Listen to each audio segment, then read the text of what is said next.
അപ്പോൾ എനിക്കറിയാൻ മേലാത്ത ഈ റിയാസിന് നാണം ഉണ്ടോ എന്നുള്ളത്. അവിടെ ഒരു കൊച്ചിനെ കുറിച്ച് പറഞ്ഞിരിക്കുന്നത് അവന് ദേഷ്യം ലക്ഷ്മിയോടുണ്ടെങ്കിൽ ലക്ഷ്മിയോട് തീർക്കണം, അല്ലാതെ വീട്ടിൽ കൊച്ചു പിള്ളേരോട് 3 വയസ്സുള്ള കൊച്ചിനെ അവൻ പറഞ്ഞിരിക്കുന്നത്. എടാ നിനക്കൊക്കെ നാണം ഉണ്ടോ എന്ന് എനിക്കറിയാൻ മേലാത്ത.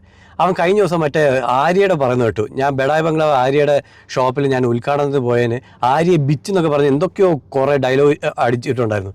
അല്ലേ, ഞാൻ ഈ ബിഗ് ബോസിൽ കയറിയപ്പോൾ പറഞ്ഞൊരു സാധനമുണ്ട്, കുടുംബത്തിലെ സ്ത്രീകളെയും കുട്ടികളെയും ടാർഗറ്റ് ചെയ്യുന്നവന്മാർക്ക് ഞാൻ എതിരാണ്. അത് ഈ റിയാസ് സലീമിനെ പോലുള്ളവന്മാരാണ്. അതിനെ ന്യായീകരിച്ചുകൊണ്ട് കുറേ എണ്ണം വരുമെന്ന് എനിക്കറിയാം. പക്ഷേ നിങ്ങൾ എപ്പോഴും ഓർക്കണം, നിങ്ങൾക്ക് ശത്രു ഇപ്പം ലക്ഷ്മിയാണെങ്കിൽ ലക്ഷ്മിയുടെ അടുത്ത് തീർക്കുക, അല്ലാതെ ആ കൊച്ചു 3 വയസ്സുള്ള കൊച്ചിൻ്റെ അടുത്തല്ല ഈ പരിപാടിയൊക്കെ ചെയ്യേണ്ടത് കേട്ടോ. ഇത് ഇവനെ പോലുള്ളവന്മാർ ഇപ്പം ഞാൻ കണ്ടു കുറേ പുരോഗമന ചിന്താഗതിക്കാർ വന്നിട്ട് ലക്ഷ്മിക്കെതിരെ പറഞ്ഞു. ഓക്കെ, അവൾ പറഞ്ഞത് തെറ്റാണെങ്കിൽ ആ തെറ്റ് ലാലേട്ടൻ വന്ന് ചീത്തയും വിളിക്കും, നിങ്ങൾ സൈബർ ആക്രമണം നടത്തുന്നുണ്ട് അതും നടന്നോട്ടെ. പക്ഷേ അത് ഈ കുട്ടീനെ എന്ത് ചെയ്തു? ഈ കുട്ടീനെ വെച്ച് പല സാധനങ്ങളും വന്നു. എസ്പെഷ്യലി റിയാസ് സലീമിനെ പോലുള്ളവർ പബ്ലിക്കായിട്ട് വന്നിട്ടുണ്ട്. ഈ പുരോഗമന ചിന്താഗതിക്കാർ കുറേ വീഡിയോ ഇട്ടല്ലോ.